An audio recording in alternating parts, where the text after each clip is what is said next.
Hi,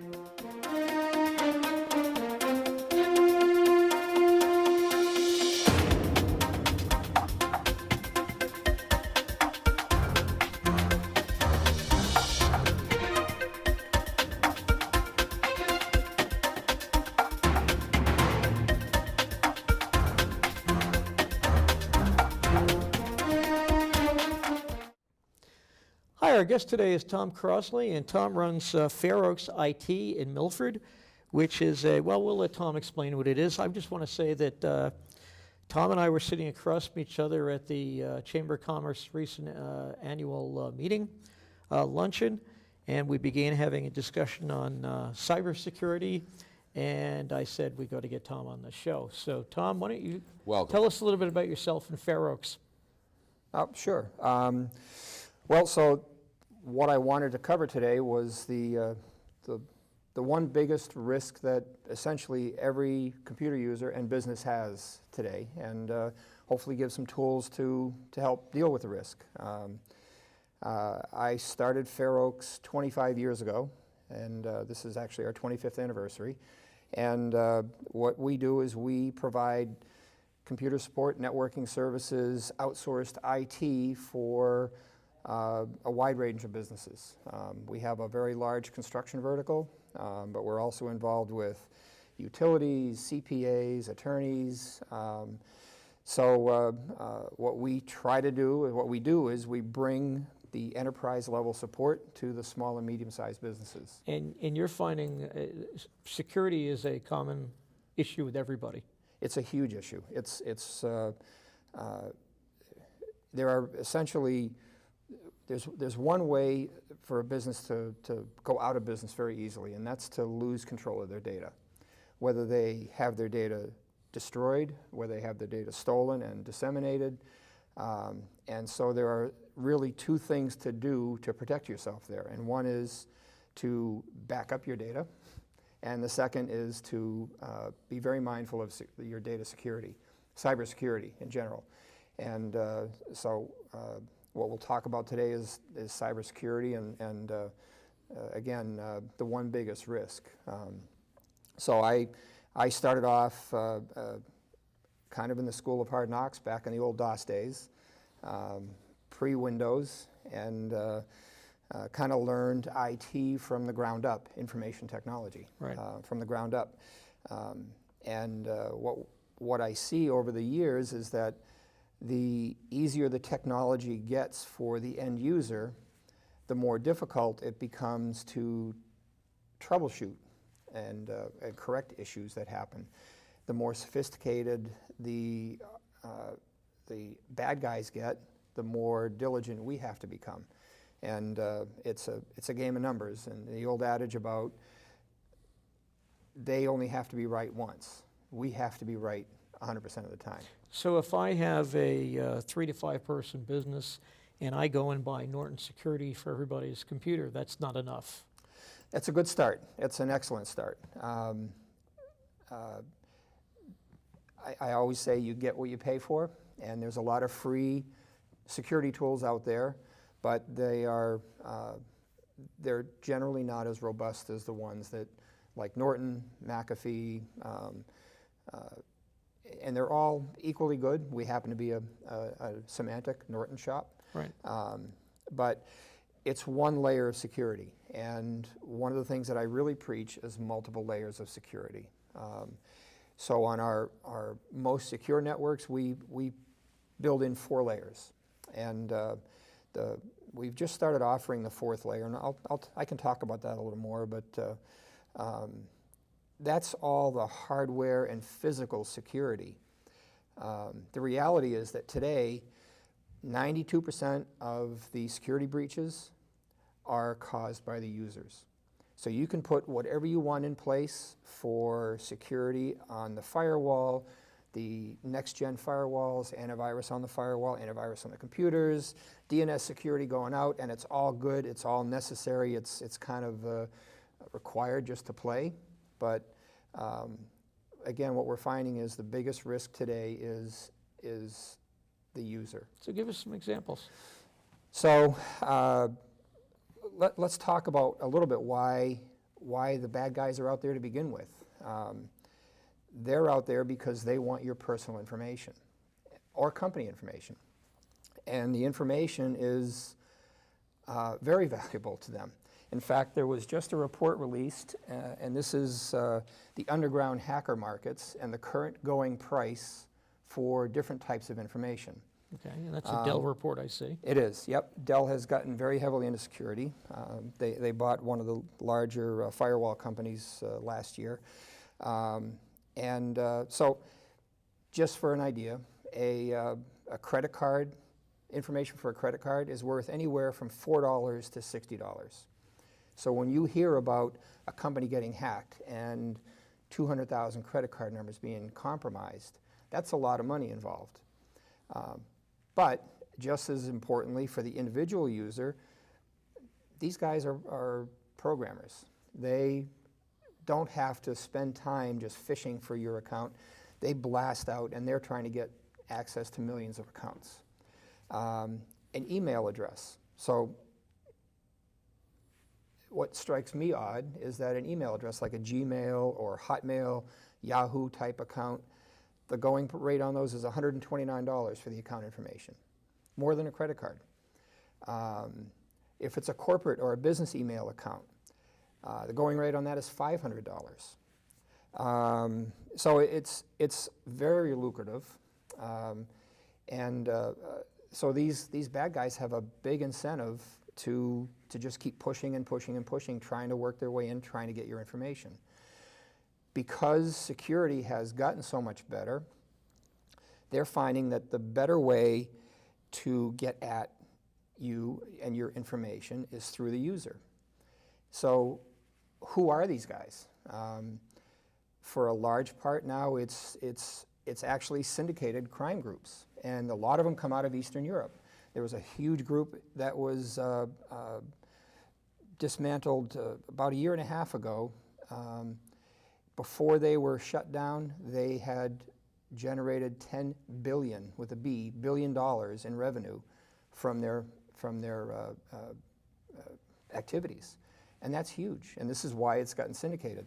The interesting thing now is that they form corporations, they have programming groups, front companies that are legitimate companies.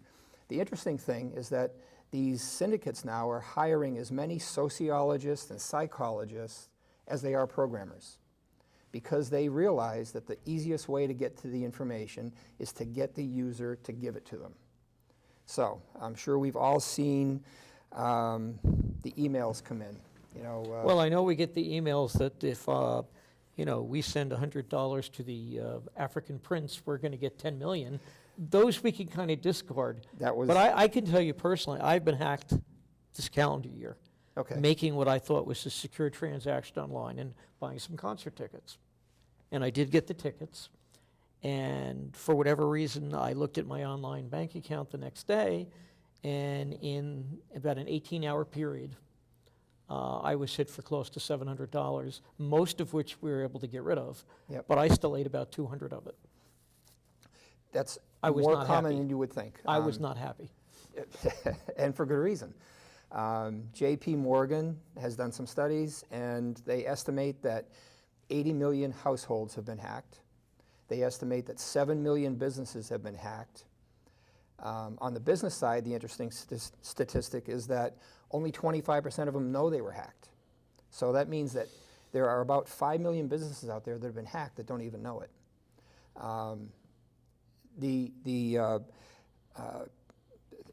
The amount of threats that come through, there's every day, some 82,000 new threats are released every day. 82,000 a day. And you keep track of all this? No, I don't. I don't have to.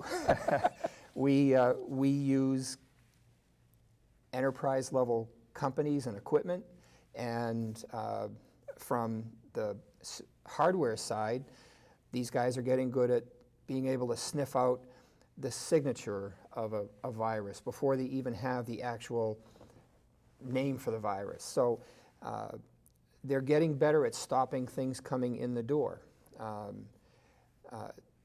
Again, though, because the bad guys know this, they're targeting the users. And remember, more than half the people they hire now are not programmers. They're sociologists and psychologists.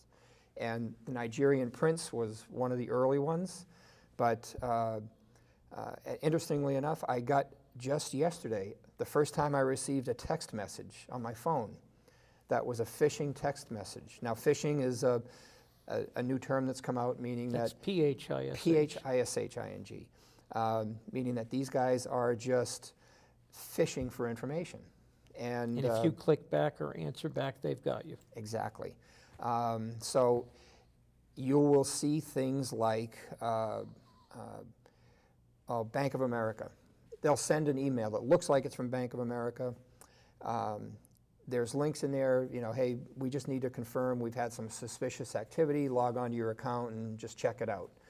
And And it's capturing your logon info. you're not actually logging into Bank of America. You're logging into the bad guy's computer. And now he's got your login information. Exactly. Oh, yeah. So just here's one quick tip. Don't click on anything in an email. If there's anything suspicious at all, go to the website and type the information in yourself.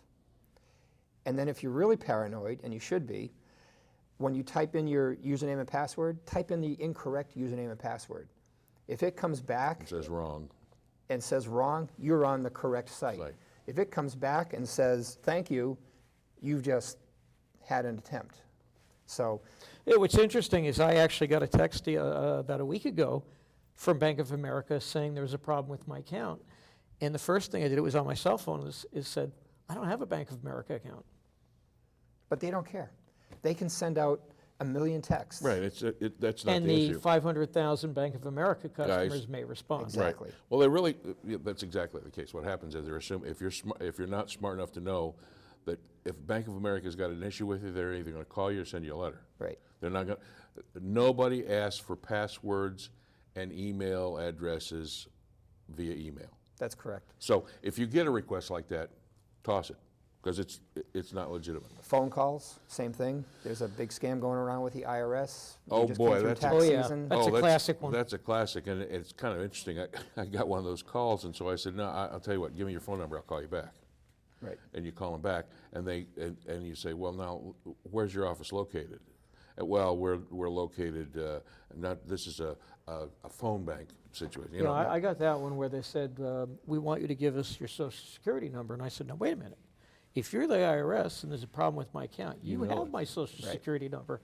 So why do you need it from me? You have it. Exactly. And I got a hem and a haw, so. But you don't get a hem and a haw a lot of times. I got a call from the IRS. Yes. And so I asked him a couple of probing questions, and he was very cool about it. And I said, this is Agent Crossley with the IRS, badge number, and I made up a number.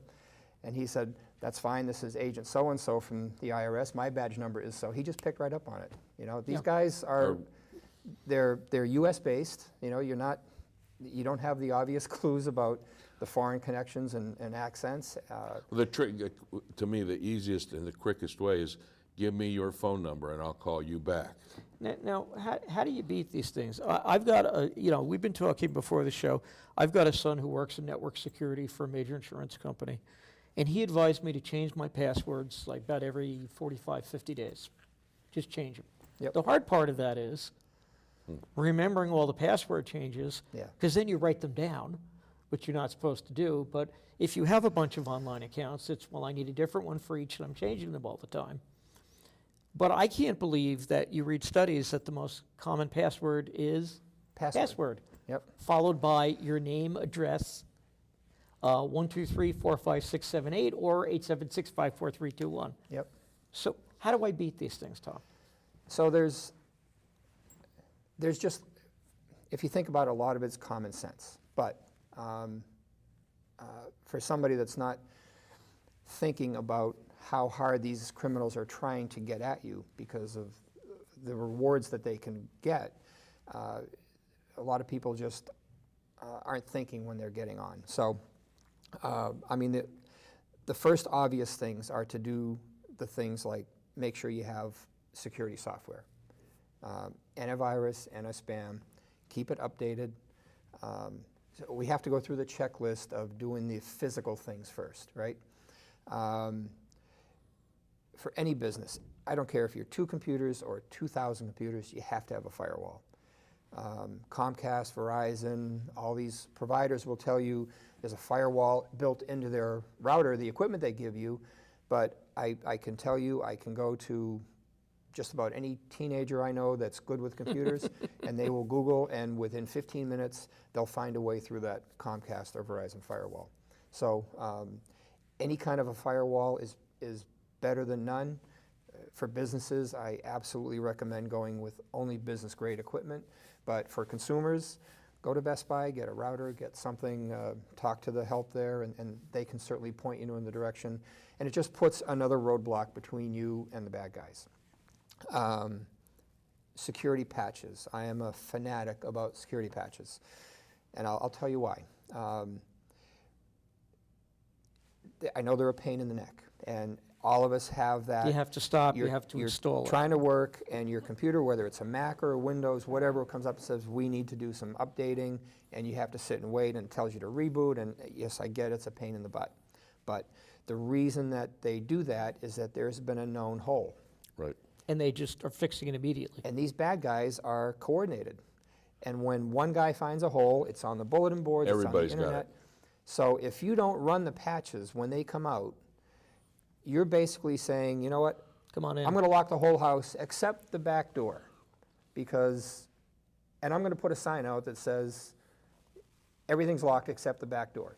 So the patches are huge, and I will say, especially for businesses, verify the patches. Our experience is that 86% of the patches go in without an issue. Obviously set the patches to automatically happen, but 14% of them don't, and they need to be some amount of troubleshooting, hand-holding, whatever. Macintosh are very good about their patches. Generally speaking, I've only had 1 or 2 problems since I've owned Macs. Right. But you're absolutely correct. You get a flag, it says it's time for an update. You go through Windows an update. usually says, we're going to shut you down in 4 hours to install 32 upgrades. Right. And the point is that even with Macs, there are occasional failures with the patches, and you don't want to leave that door open. Remember, we're talking about 92% of the breaches are user-caused. That's platform agnostic. You could be on an Android tablet, you could be on a MacBook, you could be on an iPhone, you could be on a Windows PC. If you get an email that says, hey, I just sent you some Google Docs, sign in and pick them up, and you type in your information, it doesn't matter what machine you're typing it in from. Your information's gone. We've seen the Google phishing was happening last year. The initial ones, they were actually going in and deleting all your information and taking over your account and locking you out. Now we're starting to see some Microsoft email phishing scams come in. I also mentioned there's phishing and then there's spear phishing. And the only difference is spear phishing, they're aiming for you, your business or you personally. And that's more rare. You're going to find that more in more sensitive places like the government, but it also happens to consumers and happens to small businesses. So is that more somebody says, hey, I was able to hack this guy, let's put your number on a bulletin board, this guy can be hacked, and so somebody else comes along and targets you? These guys are usually stingier than that, and they'll want to sap you for whatever they can. Before they give it to someone else. Yeah, yeah. It's interesting because it's not only the computers that are a problem. I have a phone system, and about 2 years ago, all of a sudden at 1 or 2 o'clock in the morning, my phone would ring. And it'd ring 5 or 6 times, it would be answered, and I just, and it happened like 25 or 30 times. So all of a sudden I got a call from AT&T, and AT&T says, you're calling Puerto Rico or wherever I'm calling. I said, well, no, I'm not. So then when I chased it down, and what I had was a 6-number password for the accounts on my phone system. Well, now I've been told that 6 numbers are a piece of cake to hack. Yeah. At least 8 or 10 is where you want to be. 6 numbers is literally 4 to 5 minutes to crack. Yeah. So now, and then it happened to one of my online FTP points. Someone hacked that, and so all of a sudden so I had to change all those passwords. So it's interesting. You're right. They hacked my an FTP point, which was not one that had any significance, so it wasn't a big deal. But it did bring me around and say, okay, now I got to go through and change all these passwords, Yes. and I got to. Now I use one that Because they have your password on one, most people use the same password everywhere. So they can log on to just randomly a Hotmail account, a Gmail account, and just see if it works. Well, I don't use Hotmail. I don't use Gmail. I have my own email server out in Manchog. But interestingly enough, if you keep track of all that stuff, you develop long lists of passwords. And so what happens is I'll forget the password, so I'll generate a new one. But I have I can't remember what I can't know, Lockbox or something like that. I can't remember what the name of the program is. But it generates random passwords, and you can determine whether you want an 8-digit or a 12-digit or a 32-digit, and it generates a random password that you can use. Which And then it stores it for you. it's stored, yeah. Right. So it's really nice. Yep. It's really nice. So that's what I've begun to use, and I'll keep track of that. Yep, and I recommend that, and I'll just say, put an extremely secure password on that. So Yeah. let's talk about passwords for a second. It's another place that both businesses and consumers, residential, So obviously you home don't want to users, use the word password. obviously, Or 1, 2, 3, 4, 5, 6, 7, 8, 9, 10. right. Or your social security number or your home address. So just years ago when Powerball first came out, and Yep. it was in Rhode Island, and the jackpot got way up, and I said, you know what, I'm going to go, and I don't play that much, so I don't know. I'm going to go bet 1, 2, 3, 4, 5, 6, 7, 8, 9, 10. Whatever just the first 10 numbers, because I figured who in their right mind is going to bet that? And if I win, I'll be the only one, right? Well, after the jackpot was won, there was a study done, and the most common Bet. number chosen was 1, 2, 3, 4, 5, 6, 7, 8, 9, 10. So, Well, I also have to tell you this side. I remember years ago in Rhode Island, there was a photo on the front page of the Providence Journal of a policeman who saved a little girl's life, and they zeroed in on his badge number. And in the Rhode Island daily numbers, more people bet that badge number that day, and it hit. oh wow, It hit. And the payout was extraordinarily, and people were going, there's got to be a conspiracy here. Because what's the likelihood of seeing, badge right. 2320 on the front page of a newspaper, people betting it, and it hit. So, but anyway, that gets off the topic.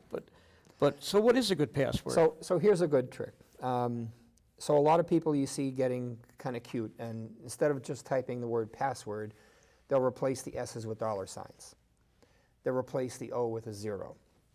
So it's PA $$, W0RD, which is good, except now the hackers all know this too. So they'll run password and they'll run PA $$. So that's not something that's going to give you a lot more security. So one of the best things, and I was just looking at an article recently, is to just put together a phrase that is easy for you to remember. Multiple words. Stay away from using dates, names, single words, because these bad guys, they just use a computer and they run through the dictionary. And then they stick special characters at the end. It is important to note that they do have these number generators and alphabetical generators that they just attach to computers, and they just try every combination. And I've actually sat in front of a server and watched somebody trying to hack. And you can see they try administrator 1, 2, 3, 4, administrator 4, 5, 6, 7, and you can just see the combinations they're running through, and it's lightning fast.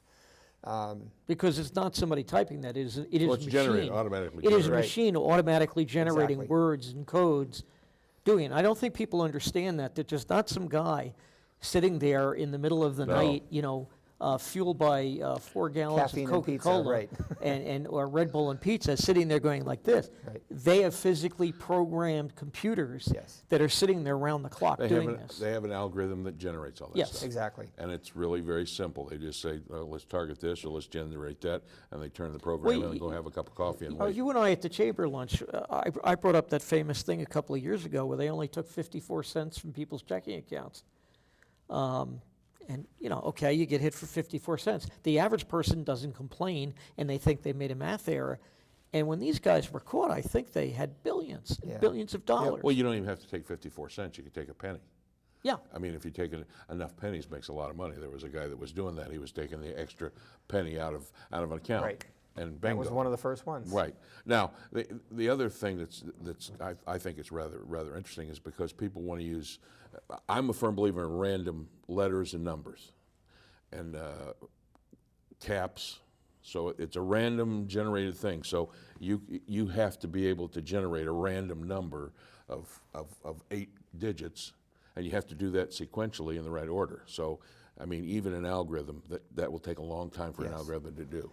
And that is the best. I mean, if you want to do 128 random characters, Oh, then you could never. right, or 32 random characters, and that is probably the safest way to go. But from a practical standpoint, the average user trying to remember even 10 random characters strung together. So a trick is just put together a phrase that you can use a little mind game to remember. Green sign, home, exclamation point. Every day on my drive home, I pass a green sign. So you put together multiple Right. words. It's not going to be something that's in a dictionary. It's not a common phrase like 7 years ago. And it's going to have multiple characters, and it's going to be. And chances are the bad guy's going to give up before he hits that combination. So there's some practical advice to do something that is not impossible to remember, that is a lot more difficult to crack. It's certainly better than putting the $sign instead of the S's. Your name, Rob, R0B, those guys figure this out. But if you string together a phrase, there's a good common sense thing that can help the average user, either in business or residential. And when the password comes time to change, just pick a different phrase, and something that, again, just random words that you have this little head game that you remember what it was.